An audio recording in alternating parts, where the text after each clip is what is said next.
Sudah 9 tahun terakhir, Ika Putri Dewi menghadapi tumpahan emosi para perempuan korban kekerasan. Ia adalah salah satu psikolog di Yayasan Pulih, lembaga yang fokus pada pemulihan trauma korban kekerasan. Kepribadian korban, kemampuan berkomunikasi, respon lingkungan, sistem pendukung dari kerabat, dan proses hukum yang memahami perspektif gender menjadi faktor penting dalam pemulihan perempuan korban kekerasan. Kita perlu punya kerangka pikir perspektif gender. Dengan perspektif gender, kita akan mampu lebih dalam lagi berempati terhadap dia, memahami situasi korban, memiliki perspektif korban. Bisa memahami tentang dinamika kekerasan yang itu terjadi. Ketika memang tidak dikelola gitu ya, tentunya bisa mengakibatkan gangguan-gangguan psikologis dari ini sampai berat gitu kan. Depresi yang sangat gitu ya, terus kemudian bisa sampai kemudian ada keinginan bunuh diri, nggak ada pilihan gitu, memang harus ditangani gitu karena bisa mengancam juga keselamatan jiwanya. Sadar akan kurangnya perspektif gender dan perspektif korban, Yayasan Pulih pun juga melaksanakan gerakan edukasi. Tujuannya agar angka kekerasan, terutama terhadap perempuan, dapat berkurang. Ya kalau kami mau menyetop gitu ya atau meminimalisir, menurunkan gitu angka, maka kami harus juga ambil bagian dalam tindakan pencegahan itu. Edukasi tentang kekerasan itu sendiri. Sehingga diharapkan masyarakat awam menjadi paham, oh kalau yang ini nih udah bukan konflik biasa nih, tapi ini udah kekerasan nih sifatnya dalam satu relasi misalnya. Masyarakat telah bergerak dalam upaya mengedukasi terkait pentingnya pemulihan bagi korban kekerasan terhadap perempuan. Lalu bagaimana program pemerintah terkait pemulihan korban?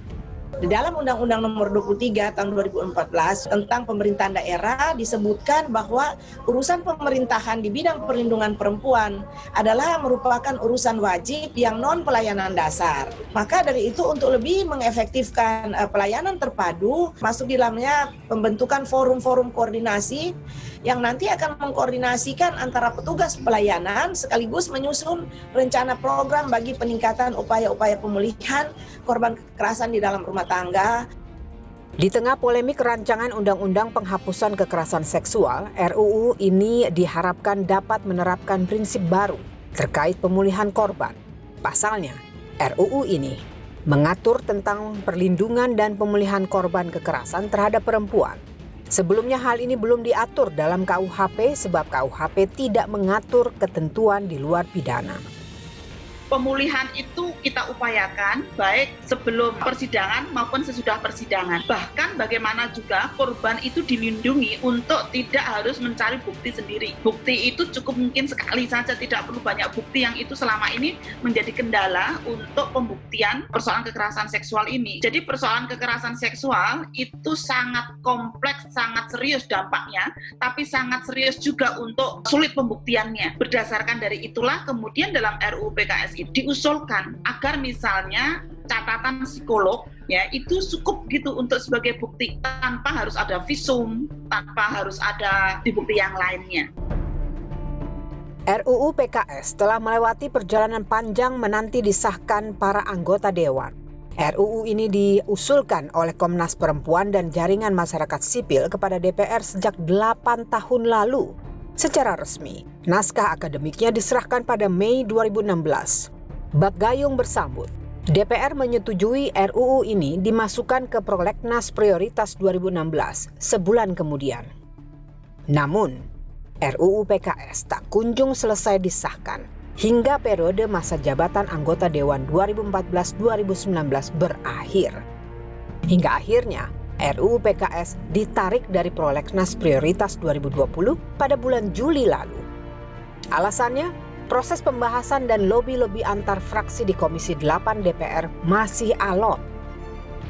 Di samping soal judul masih ada konten-konten terutama yang berkaitan dengan soal di dalam rumah tangga. Nah memang ini tidak mudah, saya katakan tidak mudah, tetapi harusnya kita bisa melakukan di forum lobby untuk memberikan sebuah alternatif. Nah substansi-substansi yang terkait dengan definisi, memang itu masih perdebatan. Tetapi sekali lagi saya tidak melihat itu akan menjadi kendala lagi nanti di masa persidangan berikut untuk kita segera mengesahkan. Kalau misalkan soal kerumitan mana sama omnibus yang nggak sampai setahun dibahas. Data ada, bagaimana modus kejahatan dari kekerasan seksual dari tahun ke tahun ada gitu ya. Sampai ngundang Bu Nuril waktu itu ke DPR. Mau nunggu berapa lama lagi, berapa banyak lagi perempuan yang jadi korban kekerasan.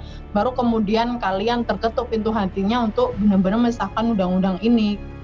Lantas kapankah DPR dapat menjamin pengesahan RUU PKS? Kita berharap di Juni atau Juli maksimal itu sudah bisa kita hasilkan rancangan undang-undang. Bahkan mungkin bisa cepat kalau kemudian pemerintah mungkin hanya 3-4 hari supresnya bisa segera diterbitkan, DIM-nya juga sudah bisa diterbitkan, masa lebih cepat. Kalau di badan legislasi, saya pastikan itu bisa disahkan di tahun depan. Sejumlah data menunjukkan Indonesia darurat kekerasan seksual, terutama kepada perempuan. Aturan hukum dalam pencegahan, penghapusan, dan pemulihan dinanti guna menciptakan lingkungan bebas kekerasan terhadap perempuan.